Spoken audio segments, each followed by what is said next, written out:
Liftoff will start in T-minus 10 seconds. 10, 9, 8, 7, 6, 5, 4, 3, 2, 1. We have ignition. It's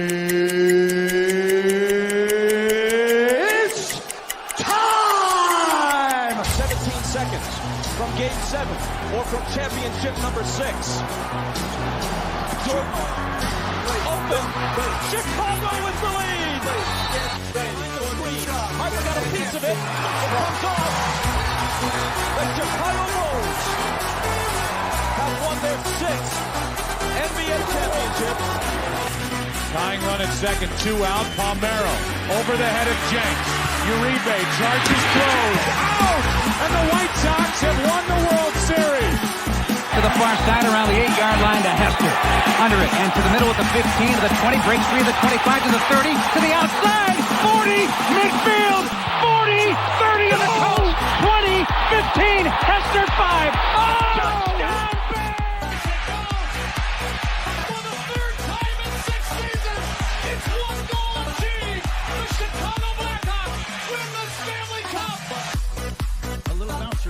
Toward Bryant. He will glove it in front of Rizzo. It's in time. And the Chicago Cubs win the World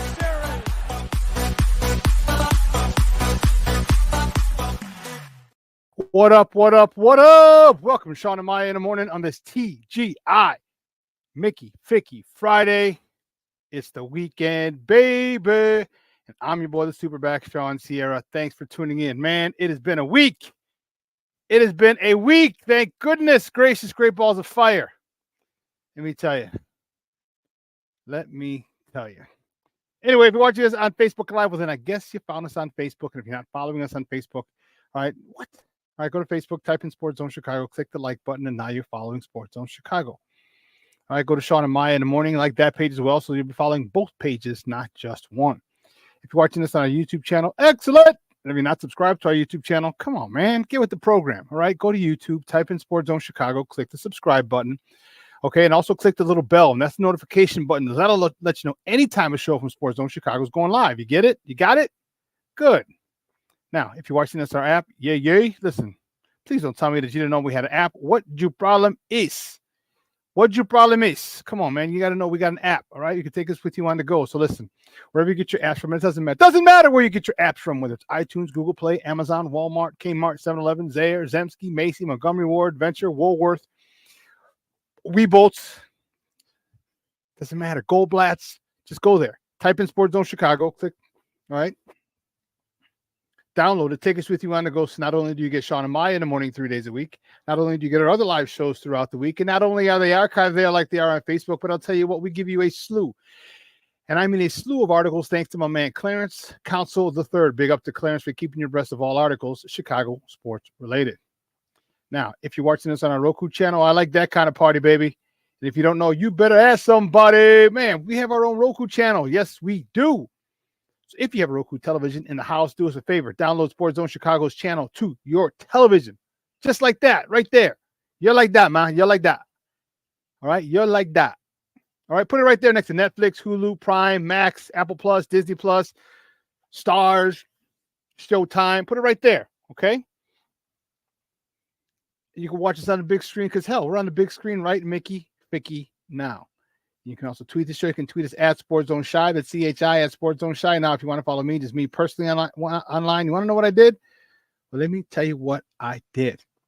I mean, nice and easy for you folks. Nice and easy. One handle for Facebook, Twitter, Instagram, Snapchat, and TikTok. All one handle at the Shawn Sierra. If you want to follow my lovely co-host, Maya Akai, you can follow her on Facebook and Twitter at the Sports Chica. You want to follow her on Instagram because you're an IG and you do it just for the gram, we'll just follow her at Maya_Akai. It's MAYA_AKAI. Man, we got a great show, but I need you peoples, all my peoples, to get interactive with us, whatever platform you're watching us on, whether it's Facebook, YouTube, or our mobile app. Leave a question or comment on that platform. It'll come up here on the screen. It'll come up here in the thread. We'll put it up on the screen. I'll incorporate it into the show. And that, my peoples, is what makes this the best Chicago sports morning talk show around. And that's you, baby. So bring them all. We want them all, baby. Questions, comments, smart answer, much, because like I always say, baby, ain't nobody scared over here. And like The Rock always says, don't just sing it, baby. Just bring it. Let us see. Let us see who we have starting this off this morning. Patty Lara, good morning, man. Thank you for tuning in. Jeremiah. Yes, Jeremiah. What's up, Papa? So let me say hi to Jeremiah and Dito. I know Dito won't see this because he's probably at his last day of school. Oh, no. If he goes to CPS, then he's no, he has till next week, next Thursday. Anyway, when he gets home, I'm sure Pop will show him. Jeremiah and Dito, good morning. That's what I'm talking about. Black Diamond in the house. What's up, Papa? Thank you for tuning in. Hope you're having a good day. Levette Lee's in the Mickey Ficky house. Good morning, Levette. Thank you for tuning in. I appreciate it. My man Cornelius Squalls in the Mickey Ficky house. That's what I'm talking about. Good morning. Let me first say I don't like the Bears being featured on Hard Knocks. Plus, now I have to order an HBO. That sucks.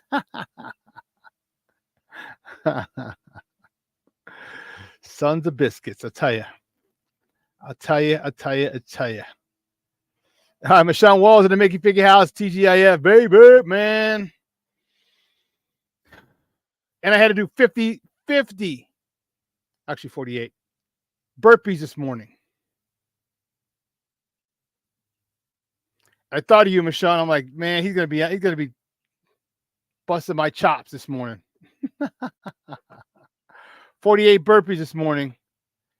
But man, it's been a rough week, man. I had a lot going on, and we did a lot of power snatches. So it's a lot of just throwing heavy weight around and screaming and yelling and grunting and all this other good shit. I needed it. Believe you me, I needed it after the week I've had this past week. So, yeah, Michelle, I thought about you, man. When I saw the burpees, I'm like, oh boy, he's gonna. Michelle's gonna have a ball with this one. James Ford, good morning, Baba. Thank you for tuning in. I appreciate it. Listen, I don't know a lot about a lot, but I do know this. More of the usual suspects will chime in as the show goes on. That, my peoples, I know. All right. Man, we got a good show for you. We got a great show for you. 10 o'clock, my man Ken Davis from the Under Center podcast is going to join us. We're going to talk a lot of Bears from 10 o'clock, probably 10:40-ish. All right, a lot of Bears talk. Man, you don't even know, bro. You don't even know.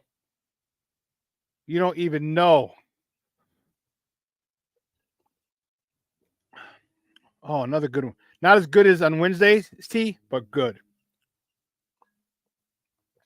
I think Wednesday's tea was probably in the top 3 cups of teas I've ever made.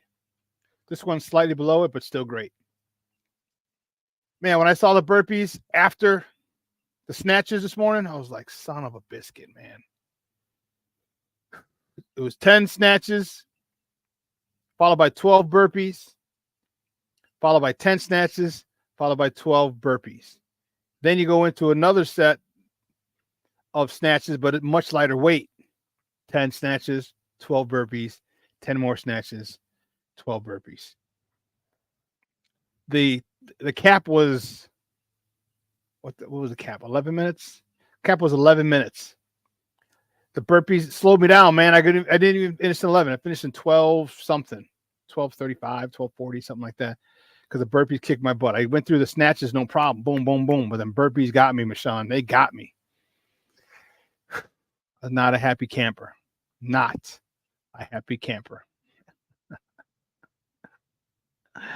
But it's 10 o'clock. Ken Davis is going to join us, man. We got a lot to talk about. The Bears, Hard Knocks. Yay.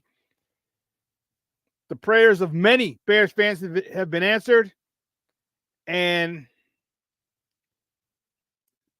the worst nightmare of some Bear fans is upon us. A lot of Bears fans didn't want the Bears to be on Hard Knocks. A lot of Bears fans did. The Bears were always adamant about not being on Hard Knocks. But, man, NFL is a son of a gun, boy. I'm telling you, I think that they decided they wanted the Bears, and the Bears had no choice. Personally, that's what I think.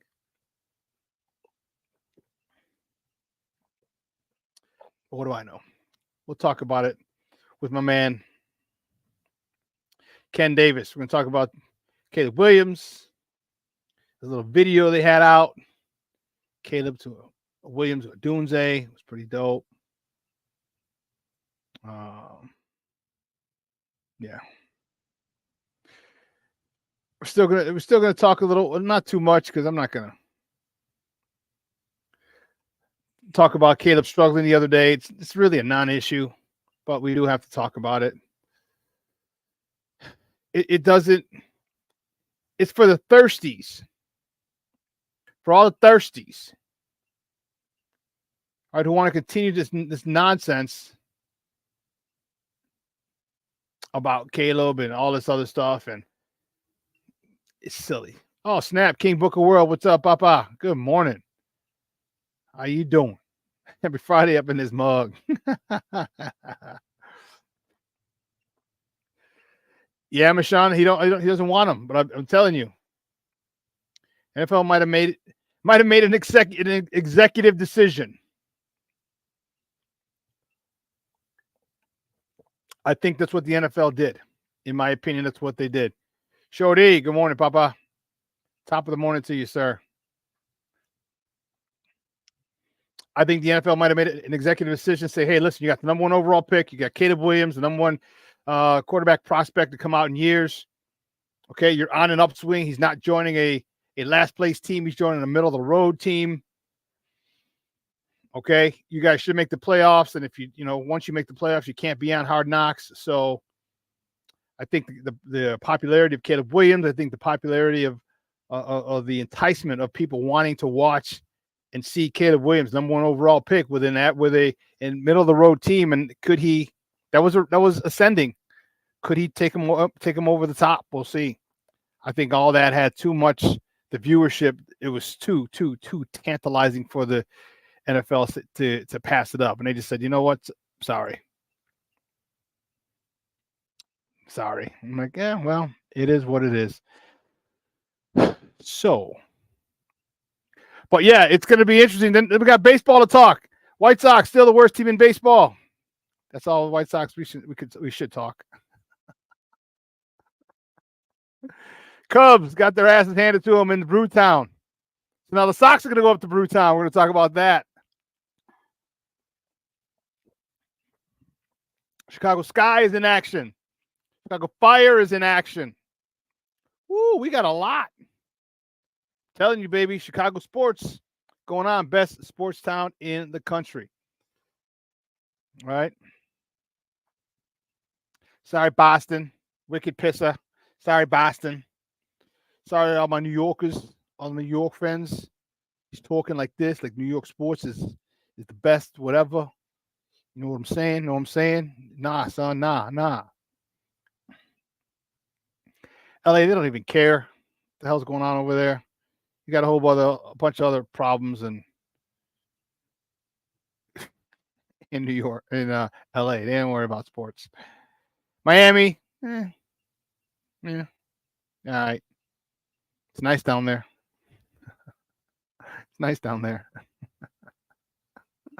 Well, we got a number 1 city for sports. 5 teams for major sports. I like it a lot. So,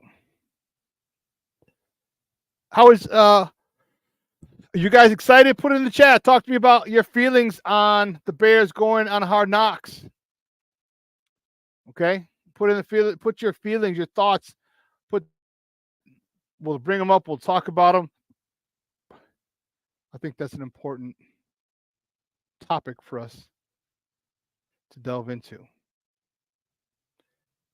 But guys, you know how we do. The first segment of every show is called Top of the Morning. It won't come just when you want it.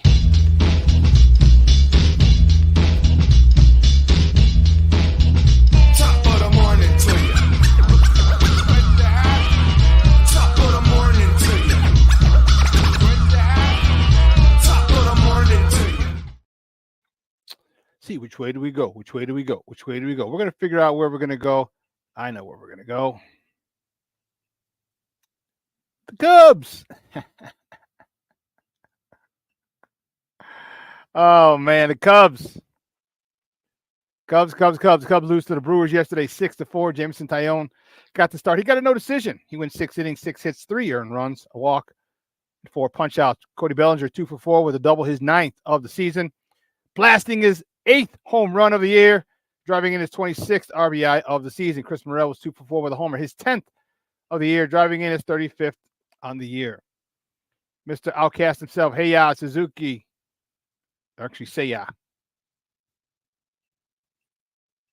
Suzuki was 1 for 2 with a homer, his 5th homer of the season, driving in his 17th and 18th runs of the year. Cubs got it handed to them in Milwaukee. There were a lot of Cub fans who went up there yesterday. It was hilarious.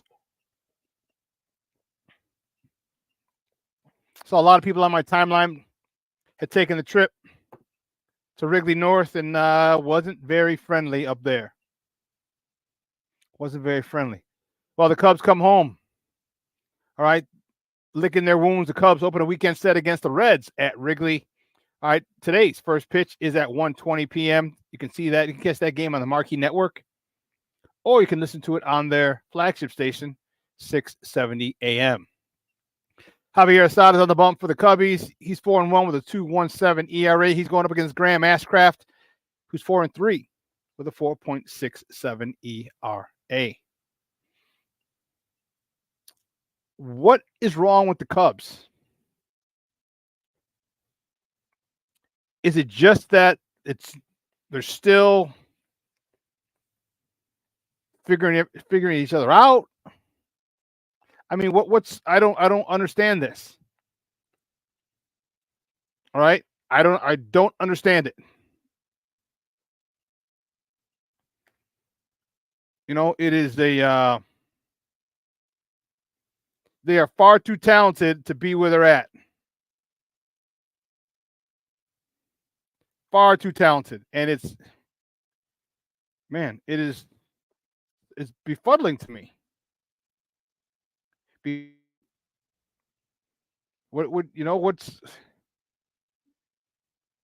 There's too much talent, too much they got a great manager. Okay, so I just don't understand what's going on. I have no idea what's going on. You got Cody Bellinger back. I mean, wow. What else do you got to do? I don't know. But they better get it together. And I hope they get it together. I think they're going to get it together. But I don't know. That's the $1 million question. That is the $1 million question, because you're following back. You're at, let's see. Let me see exactly where you're at as far as. Damn, you're in third now. You just fell behind the Cards, the Lou. You're behind the Cardinals now in third place in the NL Central. You're just in first recently. Then you dropped to second. Now you're in third. I mean, you're a game and a half in front of Pittsburgh. But it's just unfortunate. I don't know what's going on with those guys. I really don't. I really don't know what the heck's going on. You know,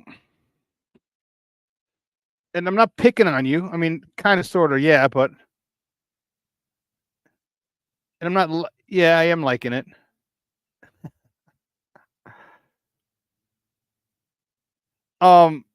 But all in all, like there's a situation here. There's a situation here. All right.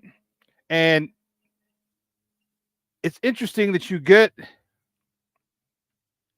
you got the best manager available. Okay. He was definitely the best manager available. You're able to get him for this upcoming season. You stole him. You poached him from the division rival in the Brewers, and now you're they're taking 3 out of 4 from you. You go up there, they're booing them, which is understandable. But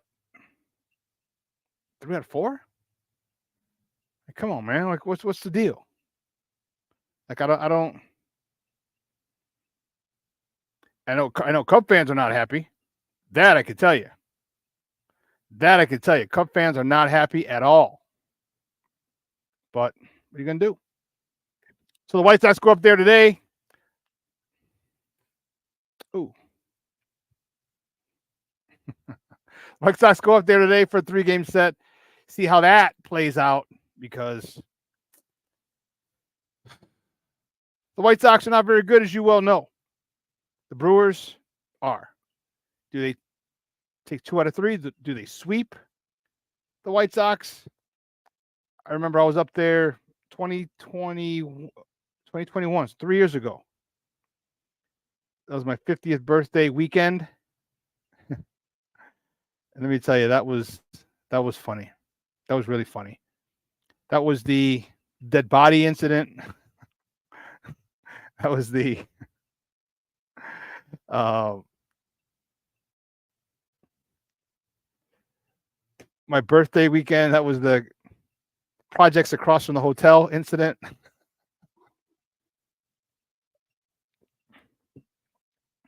So let's just say next time we go on vacation, don't let Shawn pick the hotel. Book of World. Welcome to hell, Cubbies. Black Diamond says the hitting coach needs to be fired. Okay.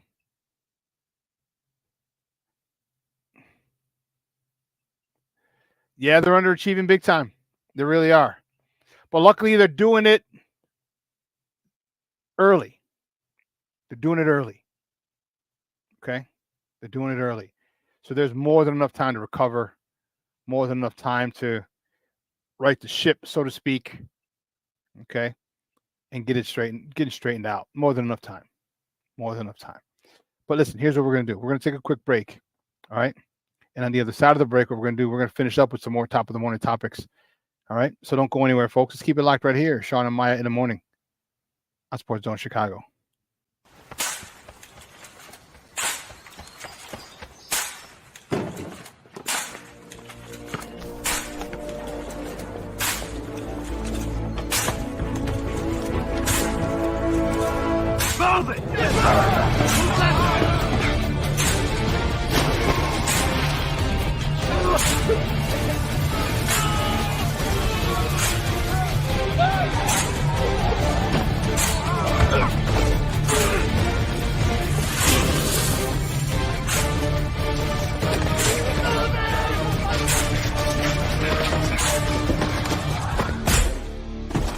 Many will hear the calling. Few will earn the title. United States Marine. The few, the proud, the Marines. Hey, it's your boy, the SuperBack, Shawn Sierra, and be sure to follow Sports Zone Chicago on all social media platforms, on Facebook, Instagram, and our Roku channel. You can find us at Sports Zone Chicago, and on Twitter, we are at Sports Zone Shy. Also, be sure to download our mobile app so you can take Sports Zone Chicago with you on the go.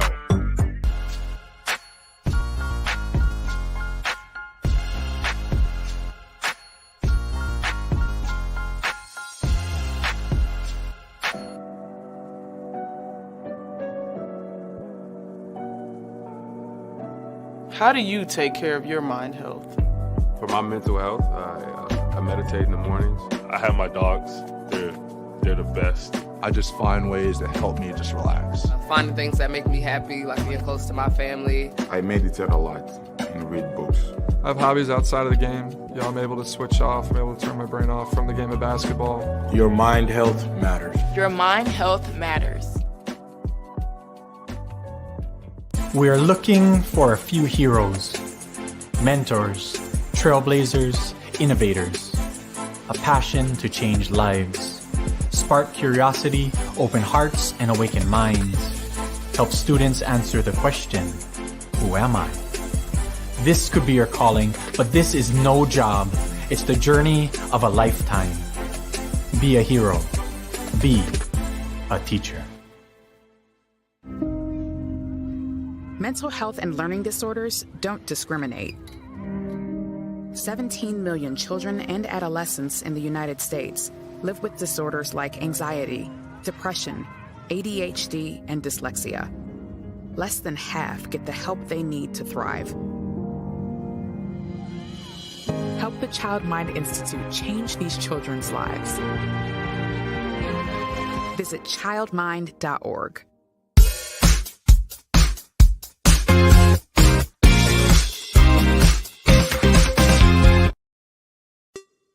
Hey, it's your boy, the SuperBack, Shawn Sierra, and be sure to follow Sports Zone Chicago on all social media platforms on Facebook, Instagram, and our Roku channel. You can find us at Sports Zone Chicago, and on Twitter, we are at Sports Zone Shy. Also, be sure to download our mobile app so you can take Sports Zone Chicago with you on the go. Time out. How are you feeling right now? Happy? Excited? Angry? Overwhelmed? One of the best things you can do for your mind health is to name what you're feeling. It can sharpen your awareness and help you talk about your feelings with someone you trust. Here are 3 questions to ask yourself. Where are your thoughts right now? In the past, the present, the future? Do you notice any sensations in your body? Is your heart beating fast? Is there a flutter in your stomach? Or are you fully relaxed? What do you need right now? Time with others? Time to yourself? Remember, there's power in this awareness. So find ways to identify what you're feeling today.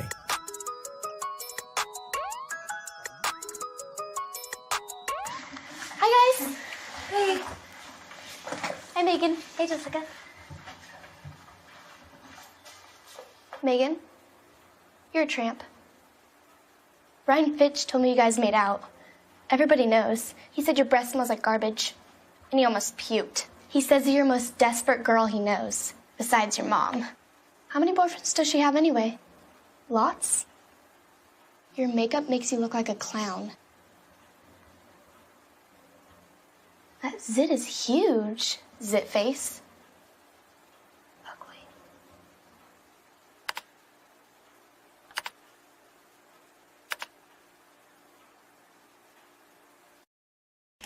So that's going to be a big part of the story.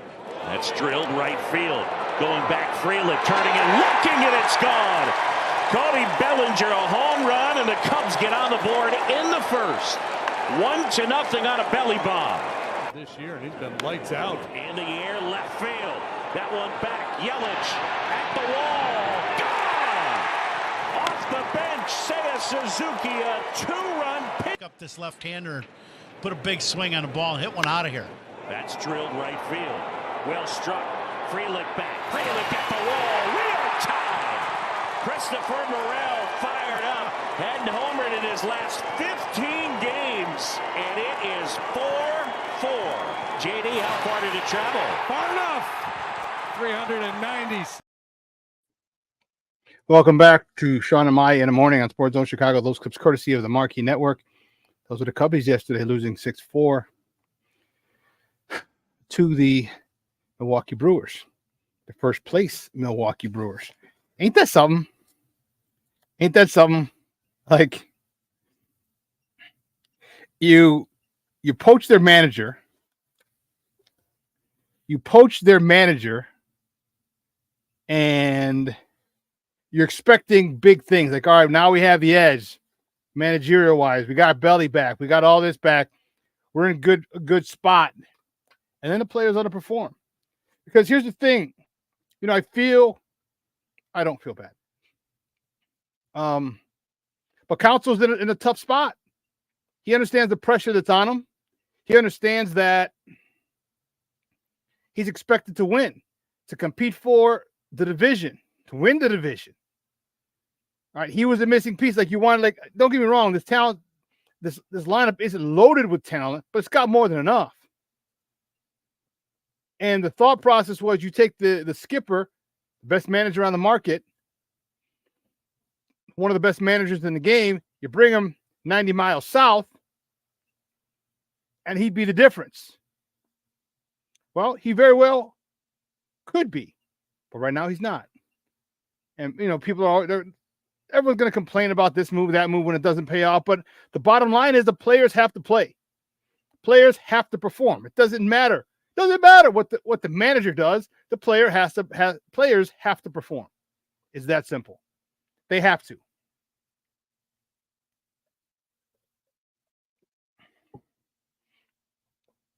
All right.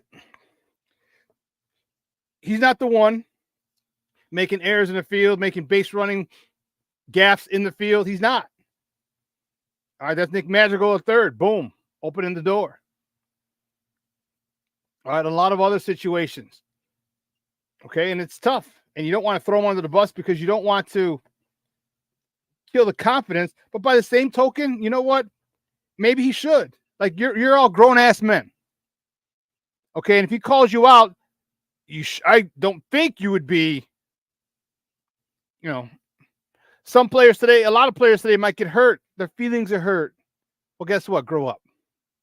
Because you screw up, you screw up. And if he calls you on it, well, okay. Deal with it and move on. Not enough horses for what, though, Cornelius? Like, I think they have enough to run the division, to win the division. Definitely, we're not talking World Series contenders by any stretch. They have enough. Their starting pitching has been very good this year. Starting pitch has been very good. It's a lot of self-inflicted wounds. You can't give major league teams, especially a team that won the division last year, can't give them extra outs per inning. You can't do it. Shorty. This is why I can't get into baseball. Too many games, and when your team sucks, you know it early. But no, the Cubs don't suck. The Cubs are sucking right now, but they don't suck. They don't suck. They have talent. They have enough talent to win the division. They have more than enough talent to win the division. Okay? Talent with pitching, with coaching. They're just playing bad baseball right now. AC Adam in the joint. What's up, AC? I ain't even mad no more. Just bad news baseball bad news baseball citywide this season. Yeah. Cubs are really the only chance that baseball fans have to get some good baseball. And they got to start playing good baseball because they're not playing good baseball. They're not doing it. Not doing it.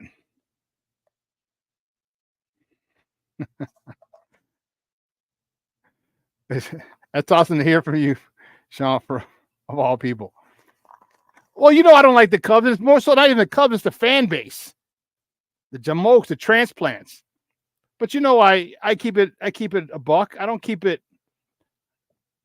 I'll talk shit about the Cubs. But my analysis, I'll give you a fair analysis.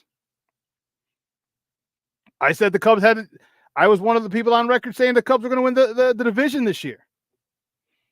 All right. Again, you poached their manager. You have guys, and one of the biggest things is Belly coming back. Is Bellinger coming back? He did. All right. Chris Morel's taking another step forward. What, 10 homers? Is that what it is? All right, this season. I mean, that dude's on fire for what, 30 homers, 30 plus? Yeah, Morel just hit his 10th. Belly just hit his 8th. There's a lot of power in that lineup. Ian Happ, Cody Bellinger, Dansby Swanson, Chris Morel, Michael Busch, Tauchman. Like, you got some bats in that lineup. And the names might not be big-time names and household names, but it doesn't mean they're not talented. It doesn't mean they're not talented.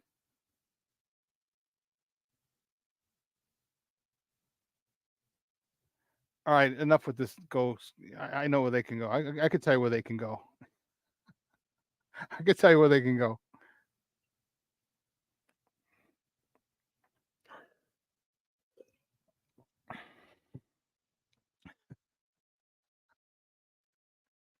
I'm sorry. Anyway. Let's do this. The White Sox, they set a 3-game set. They're going up there to take on your Brewers. So you're rooting for the Sox? Cub fans or what? You rooting for the Sox this weekend, Cub fans, or what? You couldn't get it done, so like, okay, let the Southsiders do it. Southside. Listen, if the Sox take 2 out of, first of all, if they sweep it, you're never gonna hear the end of it. I don't think they're gonna sweep it, but if they do, or if they take 2 out of 3, if they win the series, you're gonna hear it from me, Cub fans. You're gonna hear it from me. Let me tell you. The Sox start a 3-game set up in Milwaukee against the Brewers tonight. First pitch is 7:10 p.m. The game's on ESPN Plus. I also think it's on, let me double check. I believe it's on NBC Sports Chicago as well. Yeah, it's on NBC Sports Chicago as well. Or you can listen to it on their flagship station, AM 1000. Eric Fetty's on the bump for the good guys. He's 4-1 with a 2.80 ERA. Going up. What? How did I screw this one up? I can't even blame Steve or no one. This was me. I'm the one who typed this one. Damn it, Steve. It's like, I can't blame you. Oh, Tobias. That's who it is. Okay. So you get fat fingers and you screw stuff up. There we go. There we go. Okay. There you go. Back up there. Eric Fetty's on the bump for the good guys with a 4-1 record with a 2.80 ERA. He's going up against Tobias Myers. He's 1-2 with a 4.43 ERA for the Brew Crew. That'd be today. Man, I didn't think about it. That'd be a nice trip. That would have been a nice trip like my birthday 3 years ago. We went up there. Definitely wouldn't stay at the same hotel, but Milwaukee's a nice town. Nice little town up there. You know, it's a nice little town.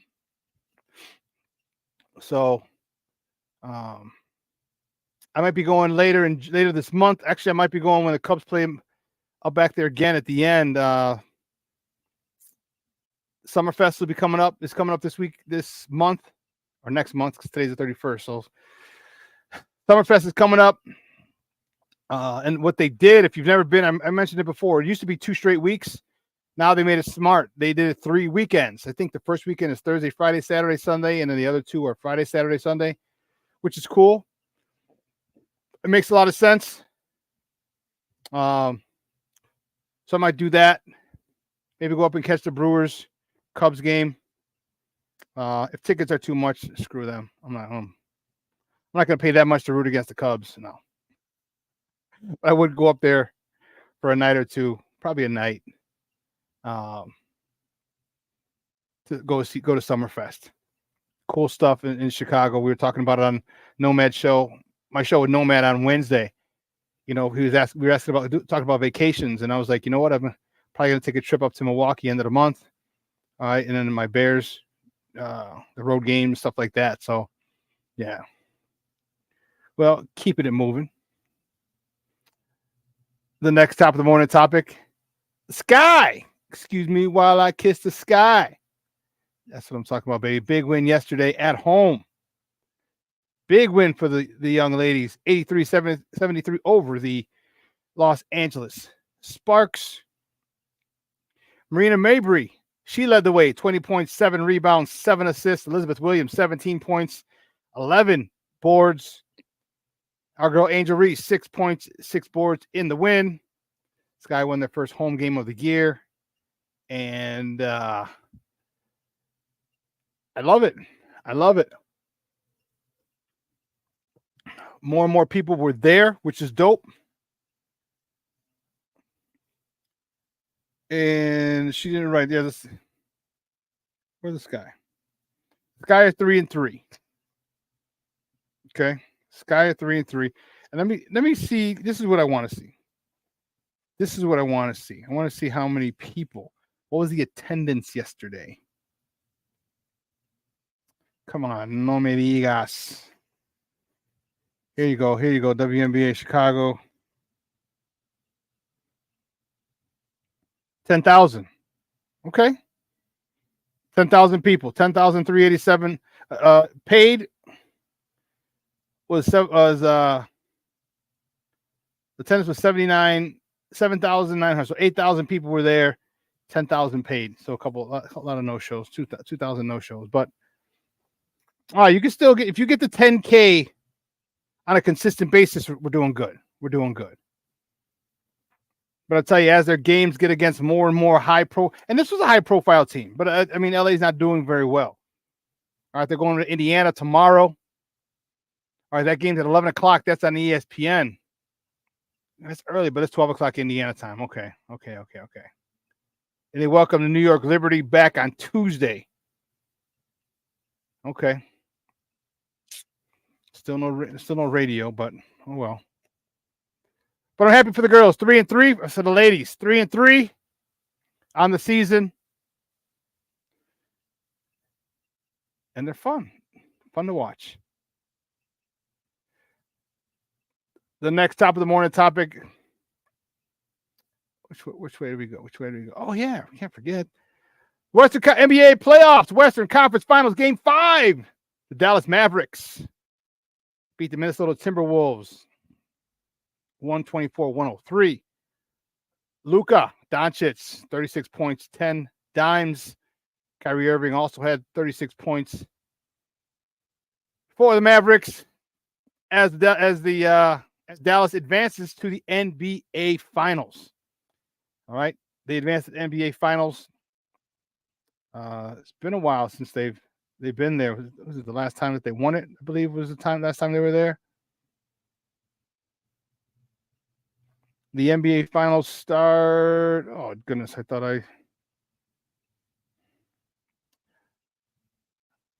I had it written down, but I didn't. Yeah, the NBA Finals start in June. Obviously, because tomorrow's June. But trying to give you the dates, because that's going to be an interesting one. It's going to be a very interesting one, and watch how these play out. The finals are going to be Thursday, June 5th. Game 1 at Boston. June 6th, excuse me. Thursday, June 6th at 7:30.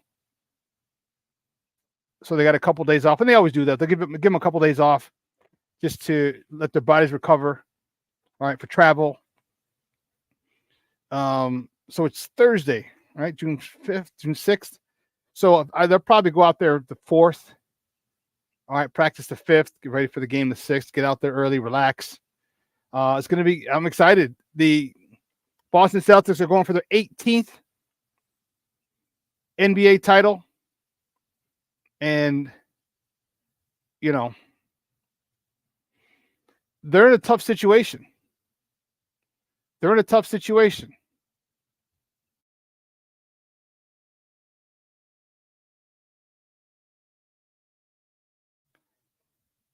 in a tough situation. They've been favored to win the NBA title all year long.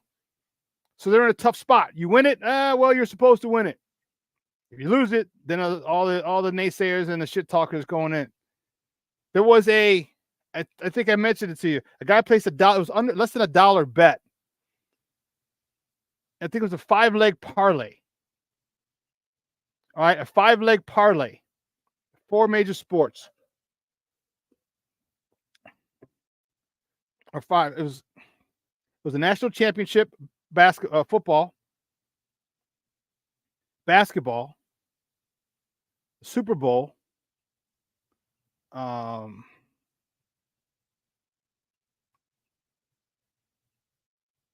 then the NBA Finals. I think there was one more. I couldn't find it again to save it. That dollar bet's going to win him about $23,000. That's insane.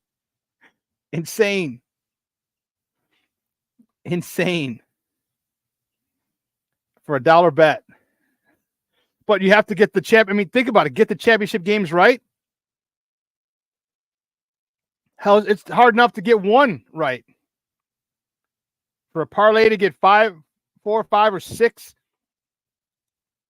champions correct, man. Oh, Michigan. He had Michigan in the. I think it's the national championship game for Michigan, basketball and football. Michigan had football. Connecticut was basketball. That's insane. That is wild. Wild. that is hats off to him. You know, because I'm not a gambler.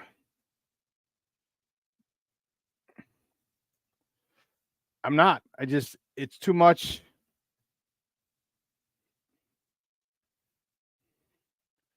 Too much. I work hard for my money.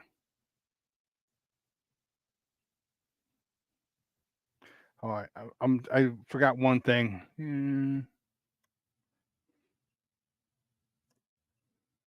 Lakefront. There we go. The next top of the morning topic, Northwestern. Peep this bad boy. Northwestern unveils a rendering of the temporary lakefront stadium. I mean, you're literally right on the lake. When they say lakefront, they ain't bullshitting. That's lakefront. Halftime, you can walk down, smoke a cigarette on the rocks over there. Put your feet in the water.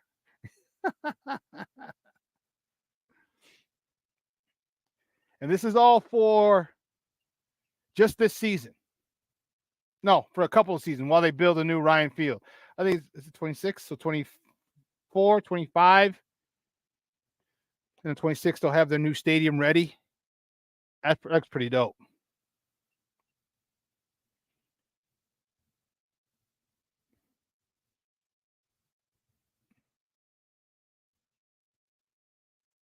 According to this, it looks like the Cubs owner decided we won a World Series, so now we're good for another 108.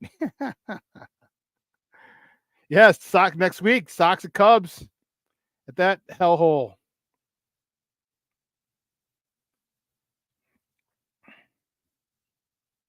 Boston's in for a big surprise against the Mavs. Here's why I picked the Mavs.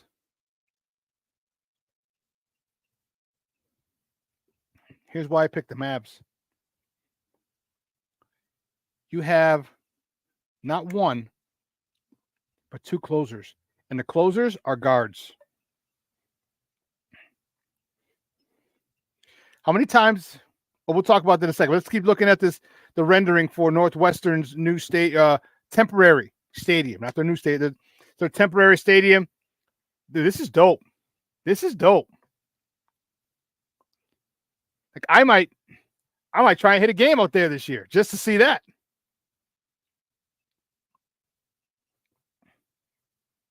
That looks dope. The only thing, if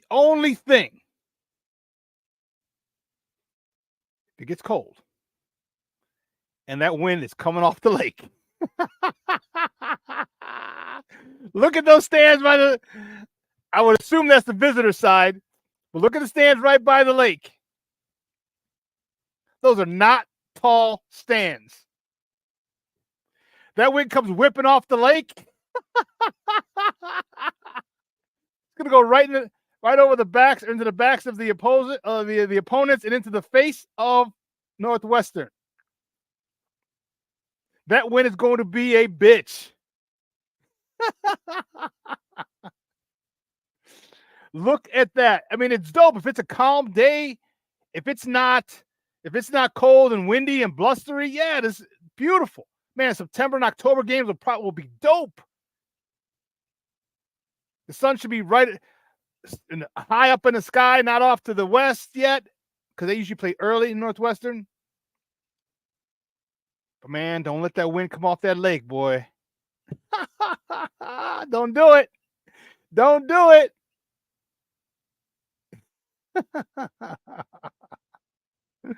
That is insane. Oh, man. Well, the next top of the morning topic, the Bears, baby. They did it.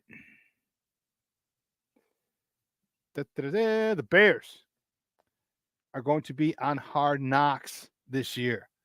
Like I said, I think the NFL said, I'm sorry, Mr. McCaskey, you're going to be on. We're not asking you this time. We are telling. We're telling.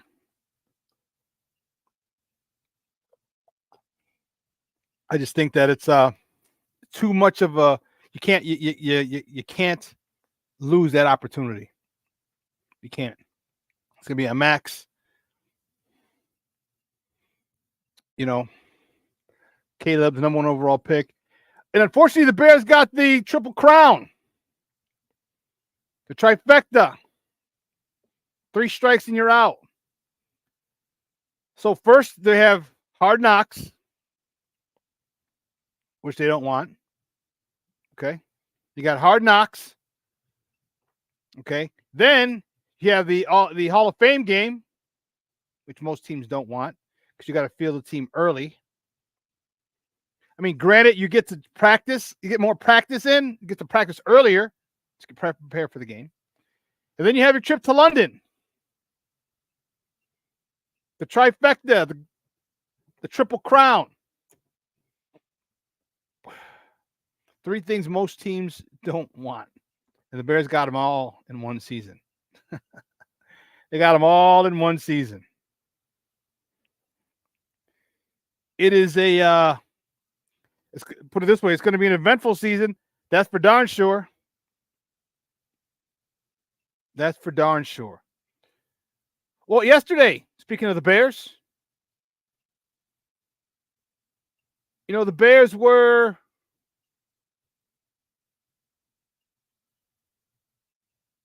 no.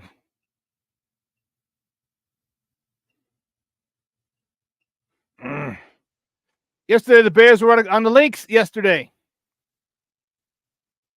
Peep this. A little golf outing yesterday. See Caleb Williams.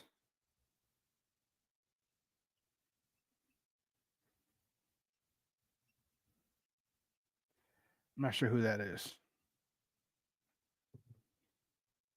You got Coach Eberflus.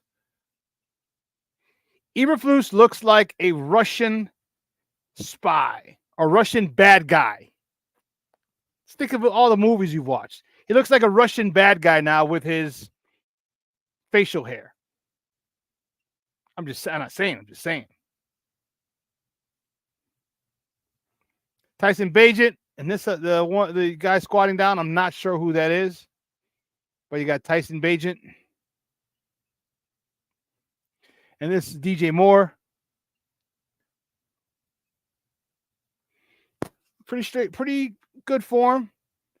Pretty straight left arm as he prepares to swerve or use his torque and twist and send that ball flying. I think it's cool. It was good. The one thing I really like about Poles, one of the things,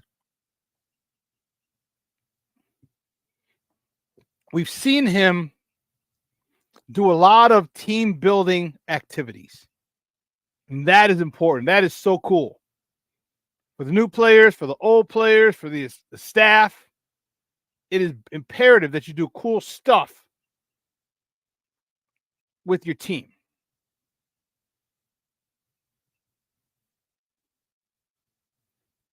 Imperative that you do cool stuff with your team.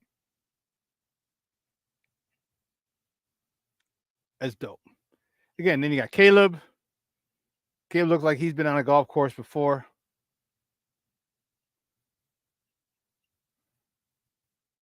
Yep. Yeah, that was dope. Looking at a couple of the excuse me. Jay Grizz, what's up, Papa? Good morning. Thank you for tuning in. Folks, party in the lake going to be warned of all the Tito's. Yeah, you said those tailgates are going to be lit. Hey, you know what will be dope? Take a look at this again real quick. Let's take a look at this. Like, is there a place for boats to dock? You know what I mean? You can't pull right. I don't think you can pull up right to the rocks. It's not deep enough. But if you built a dock, a portable dock, or 2 or 3 of them, that go out 30 feet, 50 feet. Hell, you can do it. You have a big enough endowment, and you're good. 100 feet. All right. Boats can just pull up, people get off, pull just like a taxi, It's like a taxi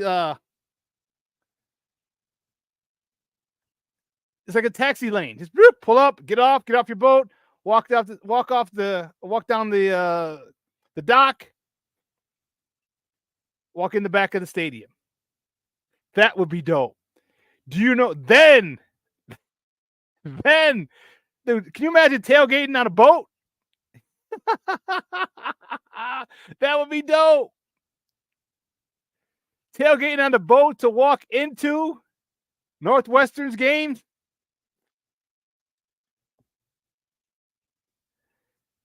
That would be phenomenal. And yes, the Tito's, Jay Grizz, would be flowing big time. Big time.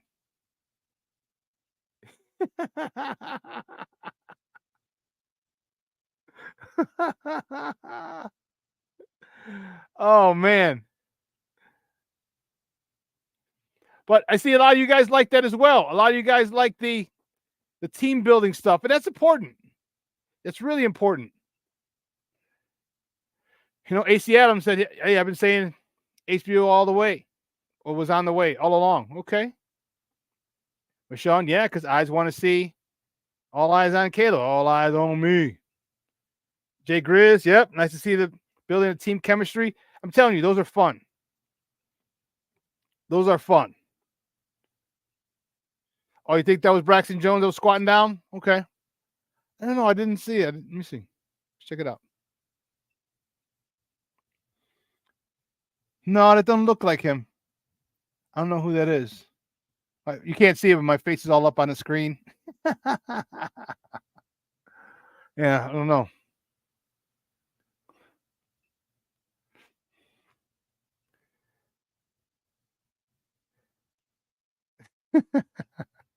No, Shorty. You didn't. What you miss is that this is a temporary stadium while they rebuild Ryan Field or reconstruct it. He knocked most of it down, and they're rebuilding it. That's why I guess not reconstructing it, rebuilding it. So they created a temporary facility to play. That's what, and this is literally, as you see, right on the lake. I hear you, bro. I hear you. Hey, listen. You know, some of the teams. So I won a national championship with the Chargers. I won 2 national championships with the Thunder. I'm fortunate. 3 national championships in my, and one of the best things is the chemistry that you're talking about. And what we did, like we'd always party. So we had good sponsors with the Chargers, and we always go to their bars and just patronize that establishment, right? And it was dope. And then with the Thunder, we would either party in the parking lot after. We tried going to a couple bars, but we got into too much trouble because people didn't like big guys trying to hit their girlfriends or whatever, or their girlfriends excited about a big guy, whatever. We've always had the greatest chemistry. We went down to Miami, we got into a big fight. A couple people got arrested. It's crazy. So the teams with chemistry are usually the good ones. All right, usually the good ones. So I'm glad to see that Ryan Poles is really getting them out as a team and doing a lot of cool stuff. Because to me, that's important. All right. But what's also important, we got to take a break. And on the other side of the break, my man's in them. Ken Davis is going to join us. We got a lot to talk. We're going to continue this Bears talk. Talk HBO Hard Knocks. We're going to talk Caleb should be benched or cut because he threw 7 incompletions and the 7-on-7. Who's the starting quarterback? Is it Tyson Bagent because of that?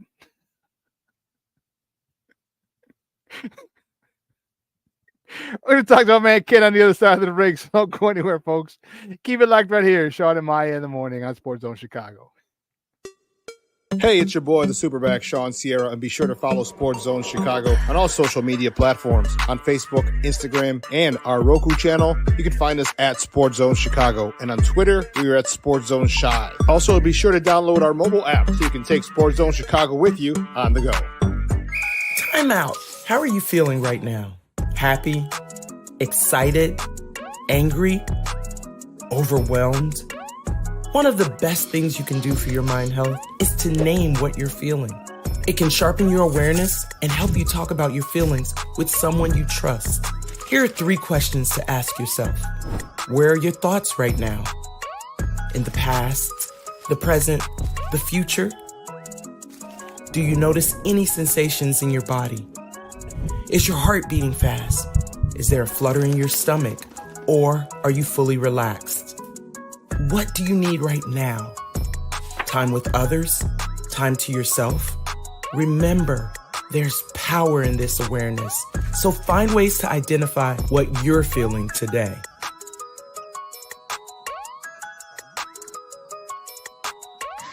Hi, guys. Hey. Hi, Megan. Hey, Jessica. Megan, you're a tramp. Brian Fitch told me you guys made out. Everybody knows. He said your breath smells like garbage. And he almost puked. He says you're the most desperate girl he knows, besides your mom. How many boyfriends does she have anyway? Lots? Your makeup makes you look like a clown. That zit is huge, zit face. Ugly.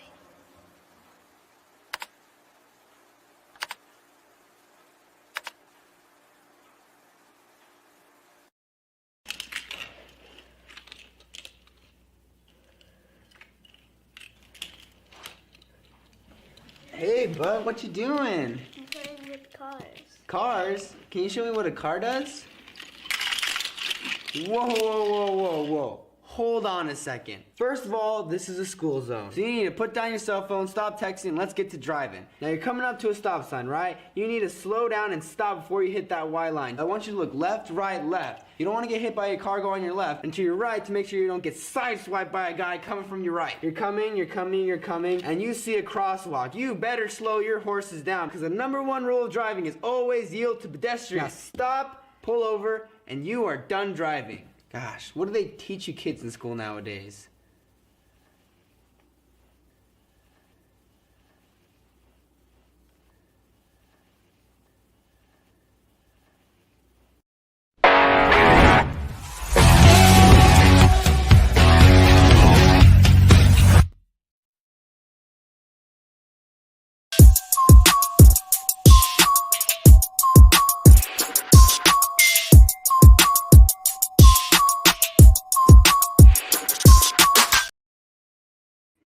Yeah, welcome back to Shawn and Maya in the morning on Sports Zone Chicago. That clip courtesy of the Chicago Bears from a Hispanic, the Chicago Bears. I don't know why I'm in a weird mood this morning. 18 to 15 over 29. 2 rookies picking on a second-year player. That was nice play. Now, just because of that, kids have thrown over 7,000 yards. Like, relax. Rome Odunze is going to have 1,500 yards and 36 touchdowns. Like, come on, people. It's one play, no pads. Take it easy. It's nice. I like to see that. I love to see the chemistry. I believe me, I'm happy. I love it. All right, but it's taking one day at a time. It's a good TV show, by the way, back in the day. Anyway, you know what time it is. My man's in there. Man, it's been a while since we've talked. Fired up to see him. Get in here, boy.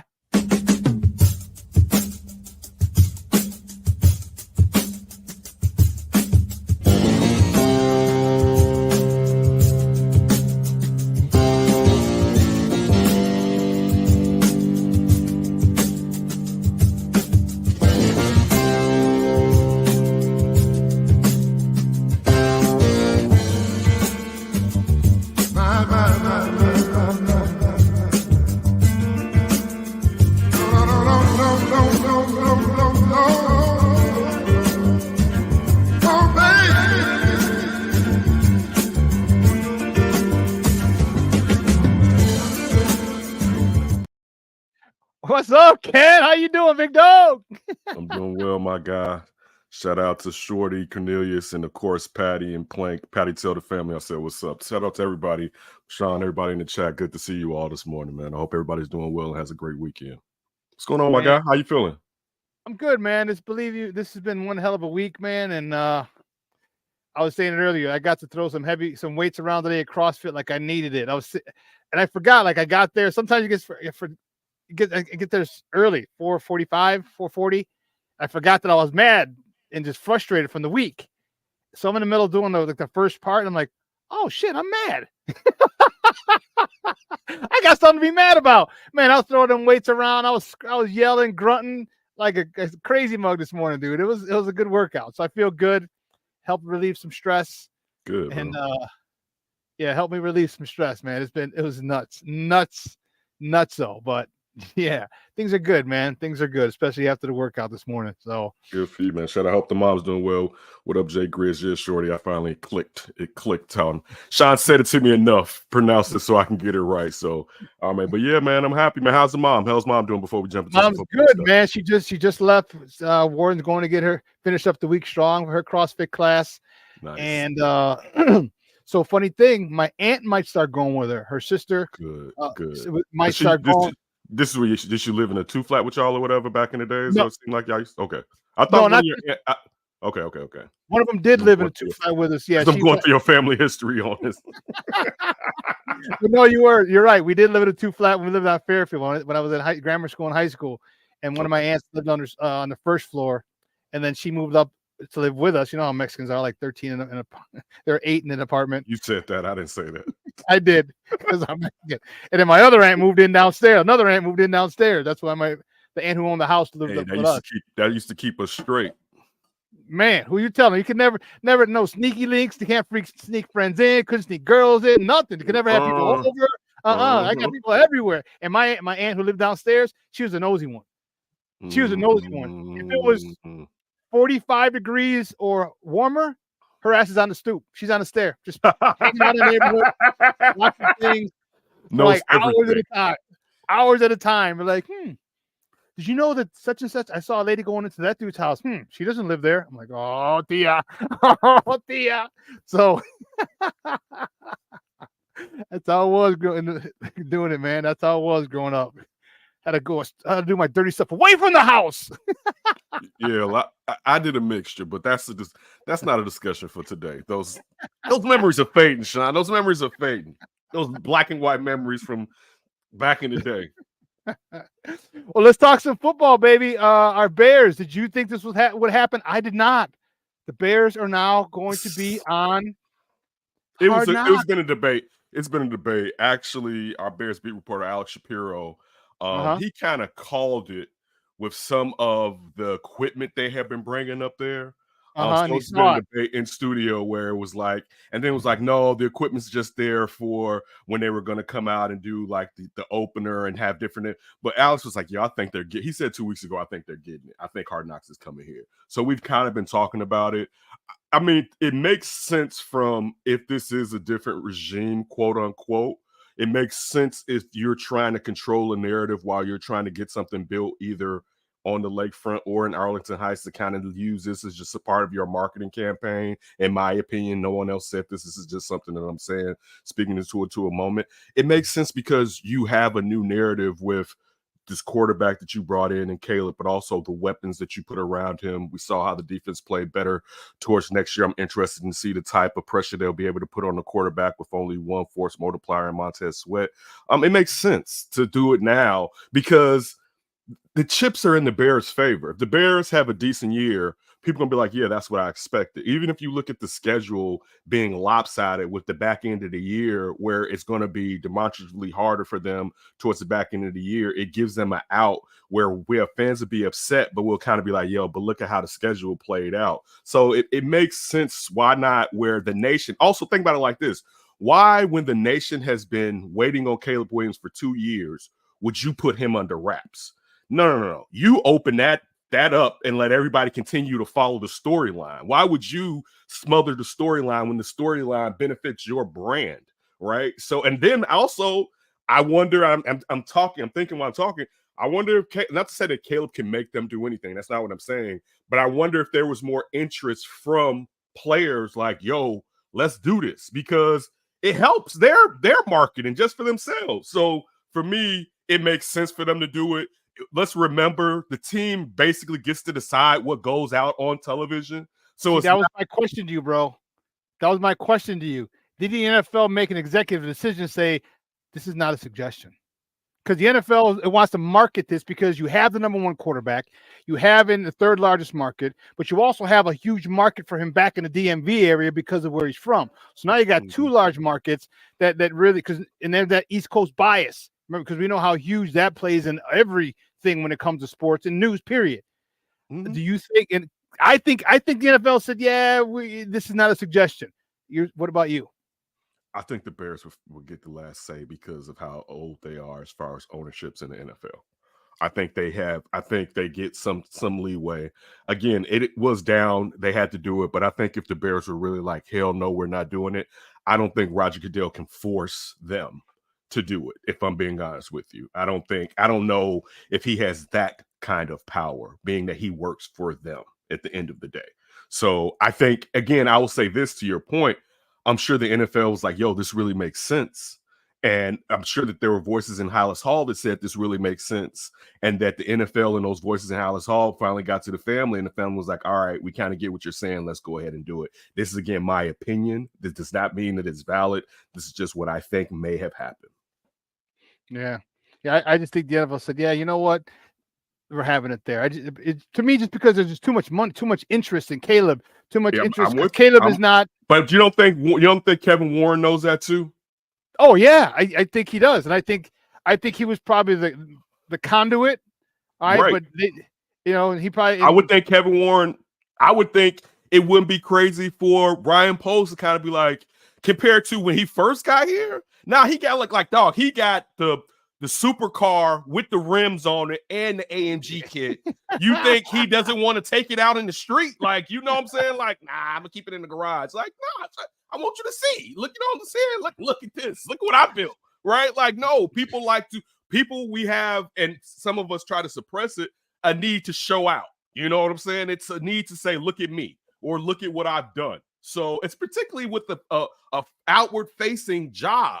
Right. So this, like, we can actually see what you've done. It's on the field. So, yeah, if you're going to see what I've done anyway, let's put a flashlight on this bad boy and intensify the glare. So for me, I think it was a both with what you're saying. I think the NFL definitely is like, look at what you got. Let's do this. But I also think inside of Hallis Hall, there were people that was like, yo, I think this is probably time. And it helps. I don't know if it was who said.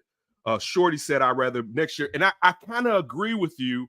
But the thing is, Shorty, the fact is, next year, if it's not working, we really on their ass.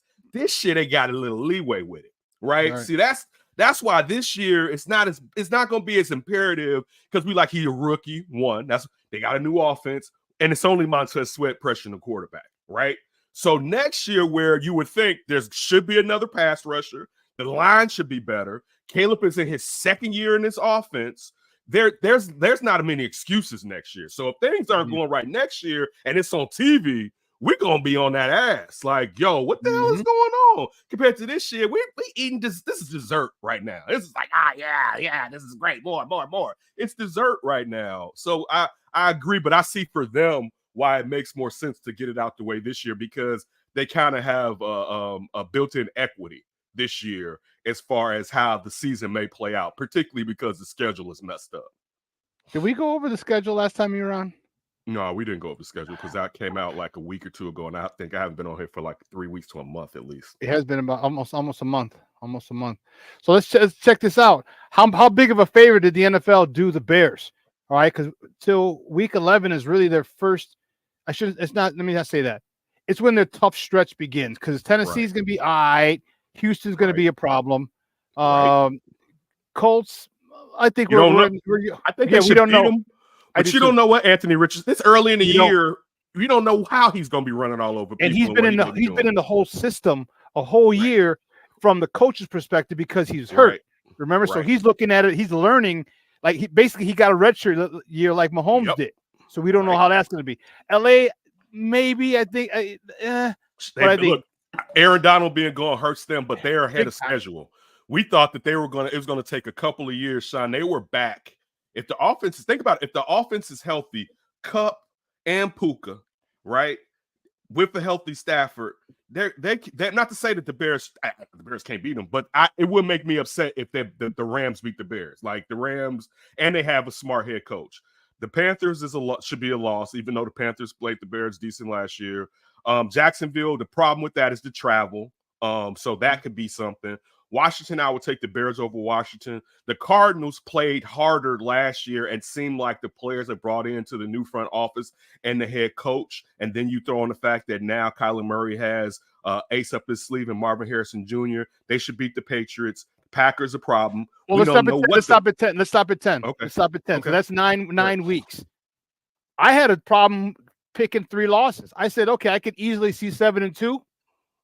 I'm like, I could easily see 9-0, 8-1, and 7-2. I said, and if I look, I had to struggle for 6-3.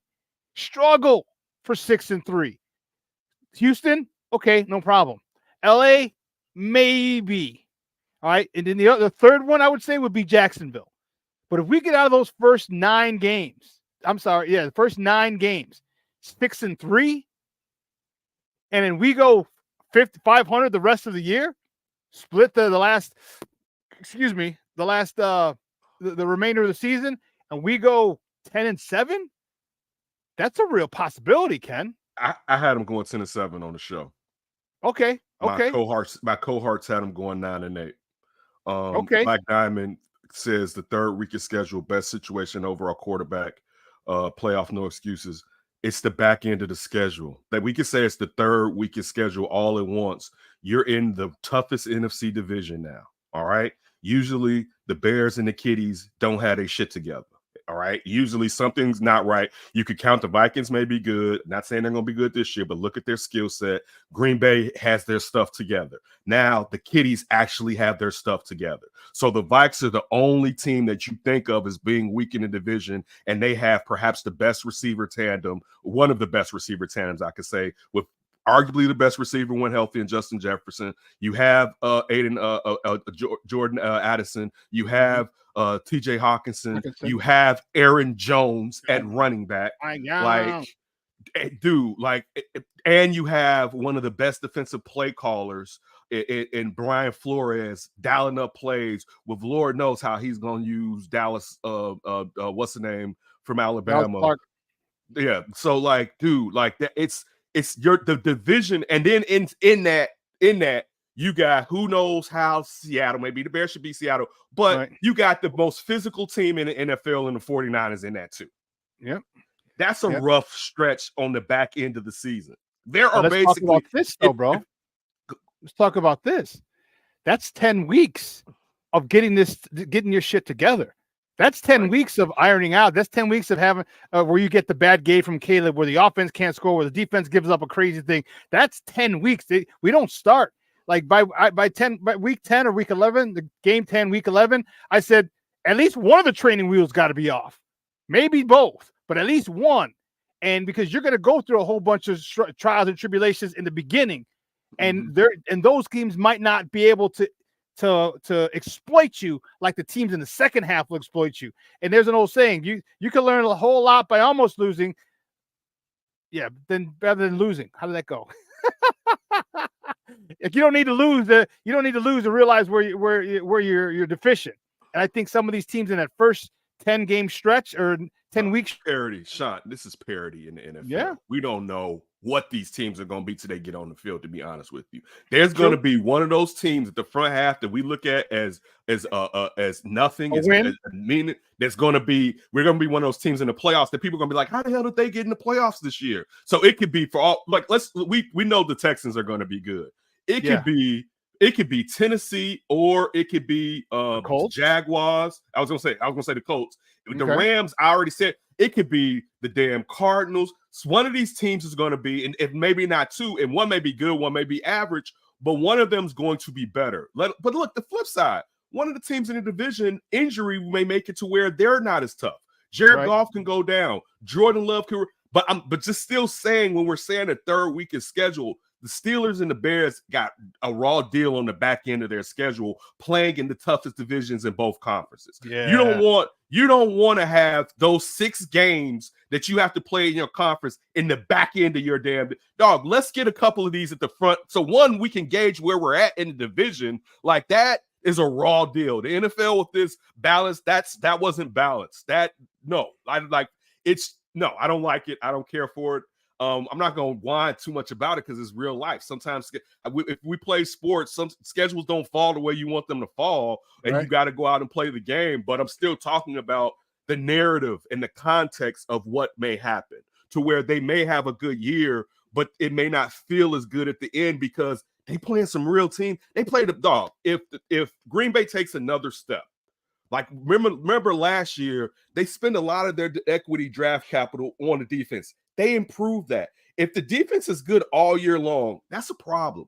If Jordan Love doesn't regress, it's a problem. But what if he takes another step? That's a problem. We already seen in Detroit, they know how to get their shit together. That's a problem. You know, like, I'm not worried about Detroit. I'm not worried about Detroit. The Bears play Detroit well. But for me, until Ben Johnson leaves, I don't trust the kiddies, and I mean that on the flip side. I don't listen, dude. They came back, I was mad as a mother hugger. Yeah, I'm sure you had to be. We expected, like, we ain't got to worry about Jared Goff fast no more, because I'm waiting to see Jared Goff without Ben Johnson. I'm waiting for it. I'm like, I just want to see. Look, if he's nice without Ben Johnson, props to you. You're him, right? I just want to know how much of it is a mixture of both of you. But right now, Ben Johnson is still there. Right. Yeah. Right now, they got one of the most explosive players, and we haven't even talked about him. And I mean us in all of football, in Jahmyr Gibbs, that's in his second damn year in the NFL. Right. Like, think about that. Like, dude, this could be, it's a good thing that this division is tough because steel sharpens steel, but teams are ahead of the curve compared to the Bears as far as where they're at in their rebuild. You look at the fact that really Green Bay didn't rebuild. They just changed quarterbacks. You look at it. Yeah, Detroit did rebuild, and they're ahead of their schedule. And you look at it where the Vikings were trying to do a little bit of both. But still, in doing both, they still have some talented players, and they have an offensive-minded head coach and one of the better defensive coordinators in the NFL. I'm just pointing out it may not be easy at the second half of this season. Again, I don't think it's going to be the worst thing for the Bears because they may need to go through that. I'm just saying I think it's unfair, but life is unfair. Guys, we're joined by Ken Davis, host of the Under Center podcast on NBC Sports Chicago. We're talking Bears football here on Shawn and Maya in the morning on Sports Zone Chicago. Yeah, I'm okay with it.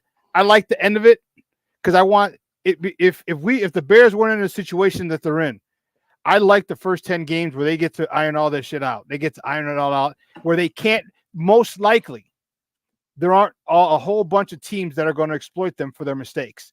All right, you have a couple, but I think they're going to be able to overcome a lot of those mistakes in that first 10 weeks with the teams that they play. The second half of the season, yeah, not so much. So now you have it, and here's why I look at it and say the Bears are in a good spot.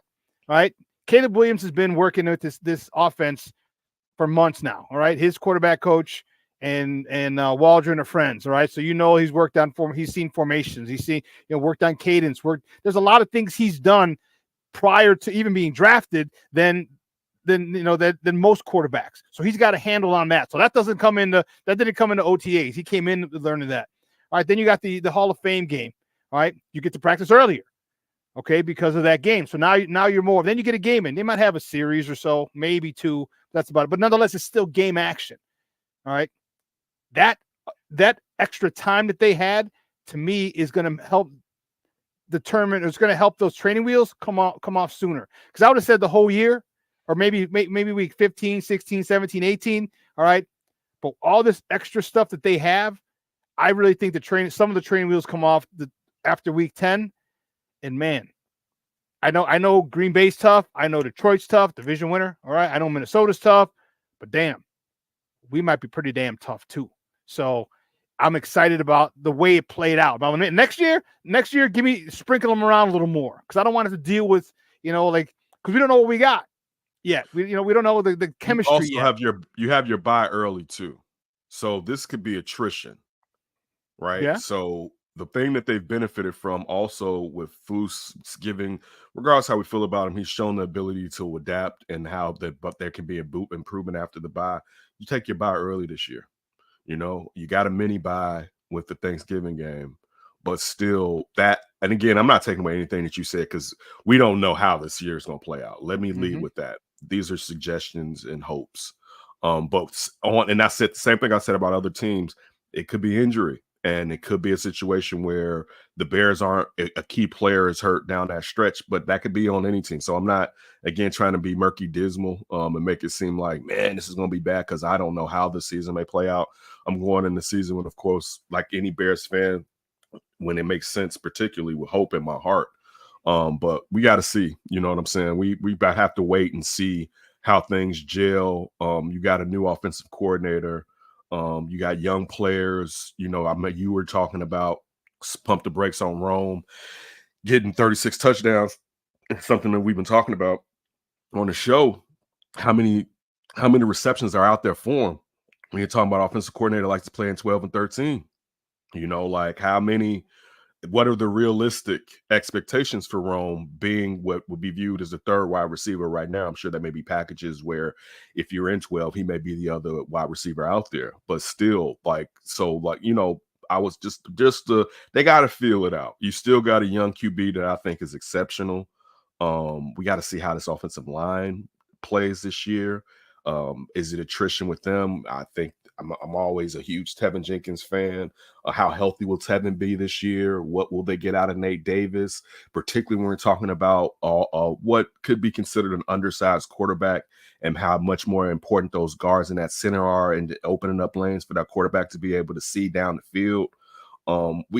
There's still some questions, you know, and it's not bad. When you look at what Ryan Poles has done in this short amount of time, they got now the holes are unreal.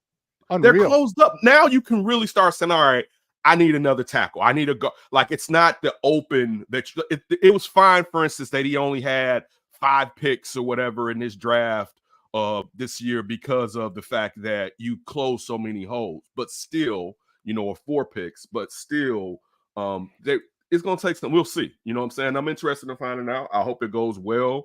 I'm here for it. I'm here for it, man. I'm thinking Rome has a sneaky good year, and here's why. There's no way on God's green earth you can ever roll coverage or double team him. There's no way. That's malpractice as a defensive coordinator. Now when you have DJ Moore and Keenan Allen out there at the same time, there's no way. On God's green earth, there's no freaking way you can ever double team, because then you're saying, you know what, DJ Moore, Keenan Allen, you beat us. It's not what a defensive coordinator does. You don't ask people who've beaten other teams who have a history of that in the NFL to beat you again. You don't do that. By saying that, I say this. He's going to get the third best cornerback, period. And that's at best. Because what if the number 2 cornerback's hurt and 3's got to go to 2 and then 4's got to come to 3? Or the guy's coming off the street is coming on to 3. So now Rome's going to have, oh, man, wait, I've been up against number 1 corners, traveling corners with me all in college, and now I got this dude who's been on the street. And I'm not saying that he's going to be a Jamoke, but the talent level from cornerback 1, a lockdown cornerback 1 in the NFL, to a number 3 cornerback or number 4 cornerback, there's a very big disparity. So I'm looking for him to have a sneaky good year with Rome. And you also said put some numbers on what a sneaky good year. I'll say 6 to 8. 6 to 8. Okay. I don't think if he gets 6 touchdowns, that's crazy. No, I'm sorry, 6 to 800 yards. I think 600 yards is where he gets. I don't think that's crazy. I don't think that's not. See that we're talking the same talk here. But it's in less catches, is what I'm saying. That's what. Yeah, we're talking the same. This is so when you poo-poo me, this is what I'm saying is it's realistic. I think if he has 800 yards, he had a really good year. Yes. And when you're saying catches, it may be where it may not look well if he has 36 to 46 receptions or 50 receptions, but he can sit there and have 5 to 6, 7 TDs. But again, he's not getting the targets that the top 2 also, let's not forget this. You got top 2 receivers. You got a tight end you paid last year. You got a pass catching tight end, and you got a running back coming out of the backfield that can catch a DeAndre Swift. There's not going to be as many receptions going around, particularly if the defense plays well and that they don't have to be, the offense doesn't have to be on the field all day long. It's just the truth of it. It's a good thing to have, to be honest with you. It's a good thing to have how they've set up, because it insulates Caleb, and this is why Caleb probably was okay with coming here, and I'm sure had some discussion about it. It insulates him from a certain type of failure, at least to a degree. He can still fall flat on his face for all we know, but it really insulates him from what past Bears quarterbacks and past rookie quarterbacks taken high in the NFL had to go through with the amount of offense they put around him. Yeah, I think it all works together. All right. And when I said it before, I'm like, everyone laughed at the punter, dumb people on Twitter, like, oh, you got a punter. But if you saw the guy, and if you've ever played football, and one of the stories that I said, I remember playing with a great punter. His name was, I called him Jeffrick, but his name was Eric. Cause I called him Jeff for so long. I thought his name was Jeff. I was like, Jeff. And I'm Jeff. Nothing worse. There's nothing worse than that. I'm like, he goes, you talking to me? I'm like, yeah, ain't your name Jeff? He's like, no, it's Eric. I'm like, why the hell am I calling you Jeff? I called him Jeff for like 4 weeks. But dude, the first day he came out to play and play with us, I'm warming up, I'm jogging around the field, and he's getting his pre-game ritual on. Dude, he hit that ball. He coffin cornered it left side, right side first, then the left side. Right side, first one hit like the 8. Boom, 90 degrees, right out of bounds. I'm like, oh, snap. All right, cool. Next one hit like the 3. Boom, 90 degrees, right out of bounds. I'm like, he did that again. He went to the other side, same thing. Boom, boom, twice. And then he did the thing, and I stopped, and he kicked it right down the middle. It landed like on the 7 yard line. It hit the turf, bounced straight up, and then bounced, doom, doom, doom, doom, doom, and deadened right where it hit the freaking first time. I'm like, how the frick did you do that? And he just started laughing. We got a punter who can do that. With good hang time. I said it about 20 times. I'm gonna try and remember and count 20 times that we're gonna have an opponent, due to a punt, start inside the 10-yard line because of what this guy can do. That with this defense, if you get a 3 and out, because you're not gonna be all 3 and outs all 20 times, no. But you're gonna get a lot more 3 and outs, which means a punt. And we're gonna flip the field, and all of a sudden we're in a plus. Now Caleb got weapons. I'll throw it to Rome. Go ahead, you go get it, Papa. You're 6'4" with crazy vert, or I could throw a 6'5" Keenan Allen, or 6'5" Cole Kmet, or DJ who can break tackles like a running back. So I think we're in real, and that's why I said 600 to 800 yards for Odunze, but also he might get 6 to 10 touchdowns. And you're like, how did you do what? And hopefully this offensive coordinator likes to play jump ball with a 6'5" Odunze, a 6'4" Odunze, a 6'5" Keenan Allen, a 6'5" Cole Kmet. Let's do it. Remember how many times last year in the previous years, like throw it up to N'Keal Harry. That's what the guy does. Throw it up, throw it up. Hopefully he does that, because if he does, this team can be really good, really, really, really fast. Look at what they did. I mean, look at what they did with Tyler Lockett and DK Metcalf. Yeah, there was a lot of vertical end zone tosses to those. If you think about some of the passes that you've seen them catch over the last couple of years, there are a lot of they was beating people, but there was a lot of vertical end zone, red zone catches that those players received. So even with Jacket Smith and Jigba, I know he had the year that we expected, but I can remember at least 2 times seeing him get red zone TDs last year, and that's just 2 times that come to memory. So yeah, listen, it has to work out, and we'll see. It should. I mean, they have the whip. There's very few excuses offensively outside of a healthy offensive line. There's very few excuses. Defensively, what about the defensive side, man? Because you didn't get the other pass rusher, but I'm okay with Booker being the Mark Anderson, like third down, like go get the quarterback. Shawn, we've been saying that for 5 years, right? Oh man, if we can only get the market, there hasn't been one. It's not, but it's what could happen, but it doesn't mean it will happen. Let me say this: just because Austin Booker's not Mark Anderson this year, that wouldn't mean that he's a bust or anything moving forward. It just may mean how the defense. Okay, let's go back to that. Mark Anderson was the rotational third defensive end when you had a nice tandem. All right, when you had a Wale Ogunleye and you had Alex Brown already to go with, depending on if Tommy Harris was healthy, Tank, Spice Adams, like you had guys around him compared to right now, you have a guy. So that's where it's not an apples to apples comparison with Mark Anderson, because there wasn't a lot asked of Mark Anderson, so it was all peaches and cream that he could do that. It was like, damn, wait, you can do that, right? So now where you don't have someone on the opposite one of Odunze, or and listen, maybe Dexter takes that step. I don't know. I haven't seen enough to where I'm like, yo, they got two nice defensive linemen in Montez and Gervon Dexter. If they do, sweet, because that settles a lot of the issue with whoever's playing on the opposite side, the other side of Dexter, because he's going to be singled up a lot of times with them trying to focus on the 3 technique. But still, and look, I'm not dissing it when I'm saying this. You can't fix everything. And now for the last 2 years, we've been saying they got money. They don't have money. You know what I'm saying? They got enough money to fill a role if something opens up during the year. But in the past, where we was like, man, they got the money. They don't have the money now.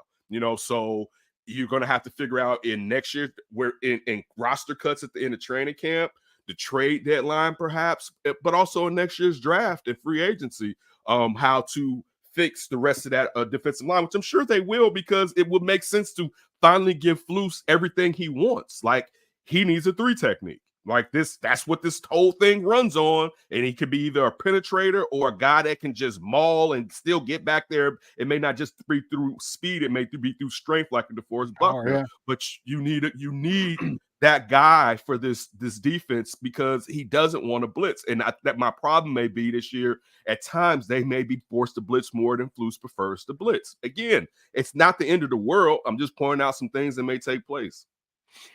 I like Booker, and I'm more than okay with having that rotation there with DeMarcus Walker, being setting the edge and doing the run thing, on predominantly rundowns. Okay. But when it's 3rd and 8, DeMarcus, you'll get a couple, but man, especially he's gonna be kicked in the inside, but he's gonna get kicked. He may get kicked in the inside, probably. It could be. And that's where he would be. That's where he would bring Booker out. But that's what they were supposed to do. That's what Walker is here to be, a NASCAR guy. Look, when it's time for us to go all defensive ends, basically, because it's a passing down, you get kicked in and we put someone lighter on the edge, because we want to take advantage of your power, but also take advantage of that player's speed on the outside. I mean, that's the plan. We'll see if it definitely works. It could work. It just would be nice if they had 2 studs on the defensive line. I'm not saying that they should. It will happen. You know what I'm saying? Montez Sweat isn't going anywhere. They got draft capital. They got 2 second-round picks next year. You know what I'm saying? On top of that, a first-round pick. So clearly, that's 3 chances in the top 60 to bring in someone to be a force multiplier along with Montez Sweat on the defensive line.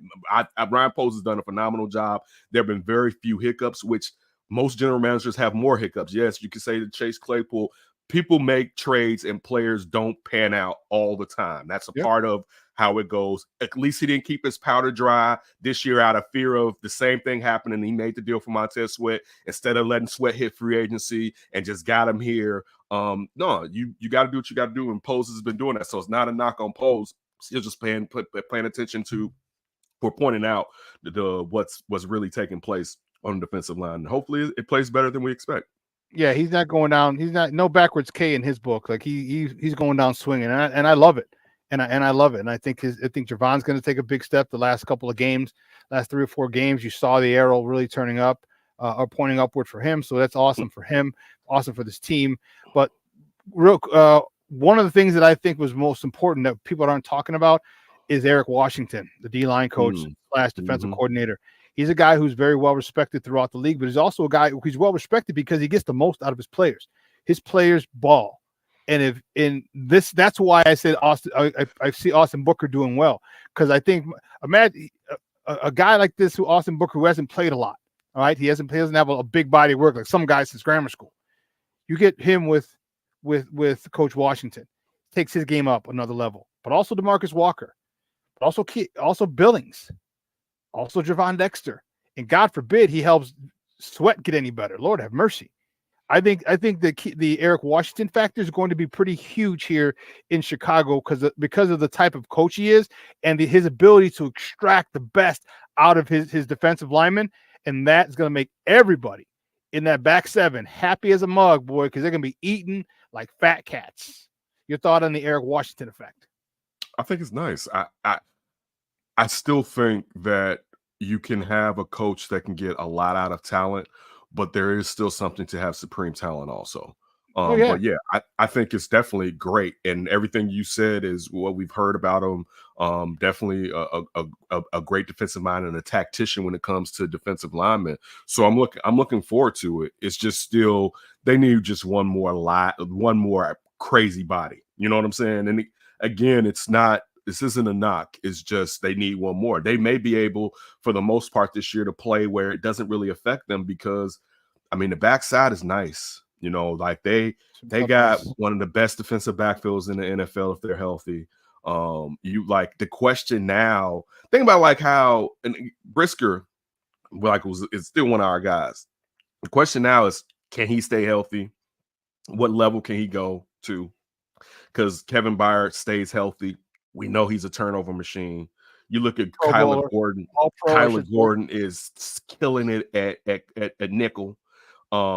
Listen, I know he got ate up last year, but man, I like me some Tyreek Stevenson. Like the athleticism. Oh, he got it up early. No, he didn't get it up late. He got it up early. You. But like, and Jalen's a stud. And then the question, you sit there, TJ becomes a bear after like game 3, where it's like, oh, he doesn't care. And I mean this is a positive way. Like he ain't caring about his body. He throwing that bad boy around reckless. Like TJ was like, I see why you paid him. And we're waiting for Tremaine Edmonds. Then Tremaine Edmonds starts popping. Remind you, he didn't play during during training camp due to injury. So we finally see Tremaine. And so the back 7 is stupid, basically. Yeah. You know, and we know if you're sitting there and you're in a regular package of 4-3, that your strong guy is innately intelligent when it comes to football and spacing. When you're talking about Sanborn, it just has an ability to be where the hell he's supposed to be. And we haven't even seen what Noah can do. So like the back, it's and again, I'm saying it's like a lot of these are assets through with Kevin Byard through free agency, most through draft picks. You can't fix everything. Also, players that you may like may not have been there. They have a certain type of player, particularly when it comes to the trenches. But in general, they have a physical type that they like. Sometimes I would take some people that would be viewed as undersized if I think their motor is ridiculous. Like this, I don't know. Donald was undersized. I was just about to say that, and you just cut me out. I don't know if they would draft Aaron Donald here. Right? And again, that would be a mistake because we know who he was. But when you're looking at his draft profile, you're like, yo, he's undersized. How long is that going to last? Nobody knew it was going to last a decade, particularly at defensive tackle, which is crazy. That's crazy. If you get 4 years out of a premium defensive tackle, he's a Hall of Famer. If he's a top defense, you get 4 years out of a dude that, let's say he played 6 to 7 years, and 4 of them he was dominant. You like, yo, this dude was dominant from day one till he just walked off the stage. When they announced his name, so when he retired, that moment, I remember we got Khalil Mack. We like, Aaron Donald, what you gonna say? He was like, I'm gonna show you that I'm still Himothy. I'm him, and not take away from Khalil, but they got drafted in the same year, so you always compare to that player. He never missed a step, dog, from tackle. We're not talking about from edge. From DT, dog. I've seen John Randall. I've seen Warren Sapp, and I'm gonna put that. Dog, for me to say this, I'm talking about John Randall. I'm going to put him above them, all right? I'm going to put him above them. And John Randall was crazy, all right? Like, I'm going to put him like... Just because of his longevity, because they're both disruptors in the middle. John Randall was definitely crazier, but he just did it for, like you said, there was never a bad year. Never. From like, a DT. It's Chunk. Double-digit sacks from a DT, consistent double-digit sacks in a league where the linemen now, it's nothing that they're over 300 pounds and they're 6'7" half of the time, and you getting double-digit sacks from the interior of the line consistent. That's crazy. It's crazy. We still don't respect the fact of, and I think we all love Aaron, but that's a DT doing that every year. That's undersized. Is crazy. Yeah, that's undersized. You get 10 sacks from an edge, you're ecstatic. I'm happy to see him, dog. That's basically 17 sacks a year. Because we ain't even talking about, but we talking about from a straight line. The pocket is collapsed. All right, collapse. You running out, right? The pocket's collapsed. Man, that is I'm happy. I love them. I was mad when they drafted him, boy. I'll never forget that day. I was in class. I was at ICB at the time, and we had a break, and I was running back and forth into the studio to see an ESPN, And I was like, oh, okay, the Rams are up. All right, cool. Because we're next. We're after the Rams. They need someone else. And when they said Aaron Donald, I was like, fuck. And the people came in like, what happened? I was like, damn it, they took Aaron Donald. Like, what? What? You didn't know sports. I'm like, they took Aaron Donald. Like, get out of here. You don't know what the hell's talking. You don't know anything about sports. Man, I was mad as a mug, dude. When they took I was like that when Miami drafted D-Wade. I remember some young lady that came over. I was like, just wait real quick. I just got to see when the Bulls draft this player. And then when Miami jumped up, I said, we can go. So I was like, let's go. Damn it. Oh, dude, that's awesome. Ken, man, it's man, every time we get together, it's always a party. It's always a great time. Look at my man playing. Like, I love the way Ken gets fired up. Thanks, Hey, man, thank you so much. I appreciate it. Do me a favor, though. Let everyone know where they can find you and your work online and on TV. Superstar. Check me out. Of course, follow me.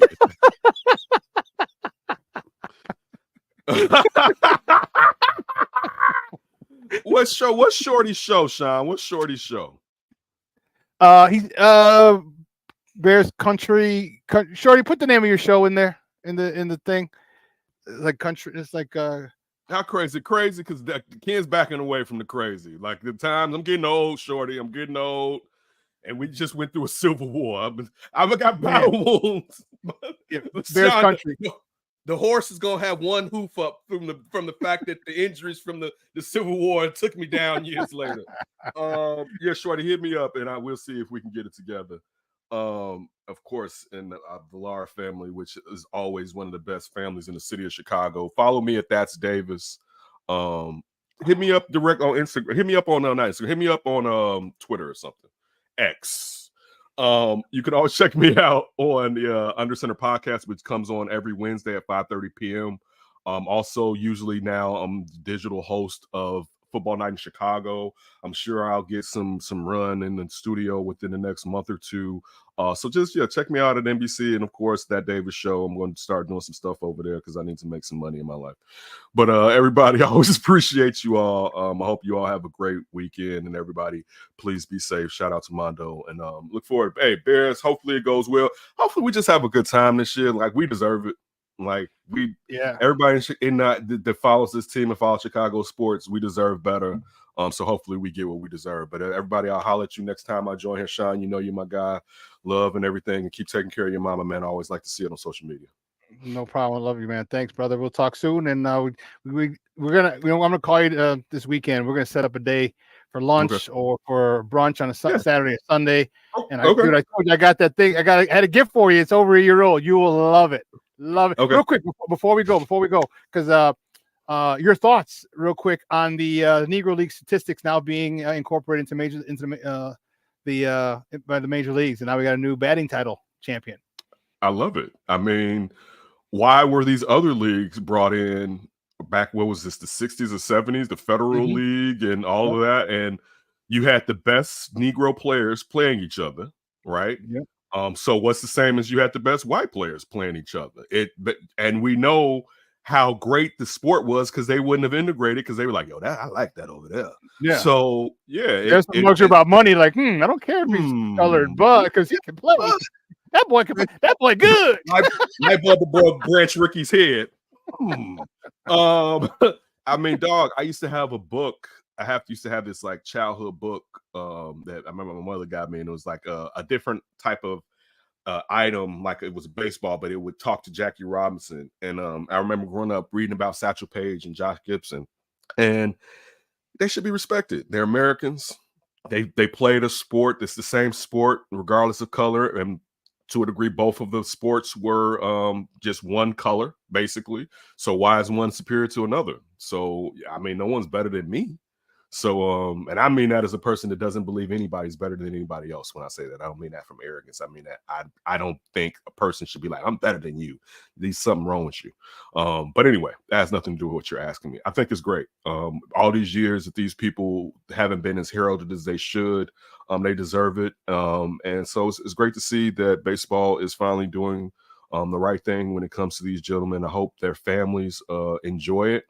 And I know that it's not all the way done. I saw Dorsey on Pat McAfee's show talking about they're only at 75%. So I look forward to seeing how it goes, and I look forward to more of an open and honest conversation. I don't think today we have to act like we're kids when we're having discussions about life. Like, I'm a grown-ass man. Let's have a grown-ass discussion and not get caught up in your feelings sometimes when some things are right and some things are wrong. Like, I don't know, Shawn. We could talk about that when we go out for that lunch or brunch. But yeah, I love to see it because it's something near and dear to my heart, particularly here in Chicago. When you're thinking about right there at Comiskey, you had teams like, like how big it was here, how much business it used to bring to our communities. Yep. So it's something that I think all society, but even just as far as Black people, we should look at, because some of those ways we need today, to be honest with you, when we're talking about circulating a dollar consistently within our community. But that's the discussion for a whole nother day and a whole nother subject matter. Dude, great stuff, man. Hey, any big plans this weekend? My niece is having a graduation. Our niece is having a graduation party. Okay. So this is my brother that passed away, his oldest child. I went to her penance ceremony last Friday. I didn't know I was going to actually be a part of it until I got there. I would have dressed up. But she's the first young lady in our family. So that's one of the things that I have going on. I'm sure me and my family is going to go out to eat either today or tomorrow. But I'm gonna kick back and just kind of enjoy the weather. Right before here, I was a little bit late. I had some patio furniture that need to get tossed out before the garbage man came. So I told my son, I was like, "Come on, hurry up!" And now it's just what I told you. I was like, "Give me 2 minutes," because it didn't hit me till I came downstairs. I was like, "Oh shit!" So I was like, "Come here, get this stuff up out of here." But yeah, that's all I got. What about you, Shawn? No, you know what? Sunday, my aunt is the one who's probably gonna start going to CrossFit with my mom. Her only sister that's left, her only sibling. She's cooking dinner. She's like, "You want to come over?" I'm like, "Let me think about that." Yeah. And she always gives us to go stuff. So we'll bring back her containers. Like, "Can you refill these, please?" So yeah, we'll have dinner Sunday. Tonight and tomorrow, not too much. Chilling. I'm still working on some stuff like my trading stuff, and I'm reading some books and stuff like that. So although summer's officially started, I don't have much going this weekend because I got some more stuff. I'm going to Milwaukee at the end of the month, checking out Summerfest. I'm definitely not staying at the Dead Body Hotel again. Hotel? No. Hotel. That wasn't a murder. It was an OD. I apologize. It wasn't a murder. It was an OD. OD Hotel. We had a fun time, though. We had a fun time. Man, we did. That was nuts, though. And you holding the Stein. We was lit. We were lit that night. We were definitely lit. Oh, man. So that's about it, man. Nothing too crazy, man. Nothing too crazy. So, all right. Well, I got to see you this summer, man. At least a couple times. More than just once, Shawn. Bet. All right, man. We'll talk soon. You have a great weekend. You too. All right. Guys, that's Ken Davis from the Under Center podcast. And, man, it's always a great time when my man joins us. I love talking with him because we could talk a whole bunch of things. We talk sports. We could talk, social issues. He's a diehard White Sox fan like me, and we're both going through misery. So maybe we'll go to a Sox game, get him on the secondary market, tickets for $5. We'll be good. I left it. My flask is out in the car. My little flask that I have that I fill with Tito's, we can bring that in like I did last time. That's the way we go. But man, what a phenomenal show, man. 2 hours of coming and going. I'm going to cut it short a little bit today. I'm going to go pick up the warden. I got to do one. I stop and run an errand real quick before I go pick her up. But man, awesome. Really thank my guy Ken for coming on and hanging with us for as long as he does. I know he's busy as anything, as most of us are, but I want to thank him. And then thank you guys, man. You guys made it lit. This chat was lit. It was going nuts. So Alfred, what's up, Papa? Thank you for tuning in, man. I appreciate it. It's the summer's going to be fun, man. This weekend I don't have much, like I said, but I know upcoming weekends they'll be packed. I got a busy week next week. I got 3 events during the week I got to go to. So yeah, I'm gonna chill a lot this weekend, and yeah. So anyway, guys, you have a wonderful day. We're gonna replay this at 6 o'clock. I'm sorry, at 12:15. Sydney and Lakina and Second City Sports are going to join you. And they'll take you for another 2-hour ride of Chicago sports. So make sure you tune in there. Smoke Fellas around tomorrow morning at 11. All right, and then again at 6. So make sure you guys tune in to Sports Zone Chicago. Just watch us on YouTube. Please do that way. And and watch us on the big screen. Just go to YouTube so we get the views. Okay, like, share, and subscribe. Please like, share, and subscribe. The channel. We're growing, and we want to do a lot of cool stuff, and we need your help. All right. So for everyone here at Sports Zone Chicago, Elliot Baez, our executive producer, Clarence Council III, our social media guy, my co-host in absentia, Maya Akai. I'm your boy, the Superback, Shawn Sierra. Guys, have a phenomenal weekend. Sports owners, I love you. I appreciate the love and support you guys give me every single Mickey Ficky day. I really, really do. All right. So for everyone here at Sports Zone Chicago, guys, have a phenomenal weekend. It's going to be awesome. Get out to the patios, rooftops. All right. The patios, rooftops, outdoor. There was festivals. Forgot festivals. Make sure you hit the festivals and spend time with your family and friends. Make it easy. Now you can meet at a festival and hang out with people you haven't seen in a minute. Like tonight, I might end up going to a bar with a whole bunch of my guys from high school who are actually performing at a band. So we'll see. All right, guys. I'm your boy, the Superback, Shawn Sierra. I am out.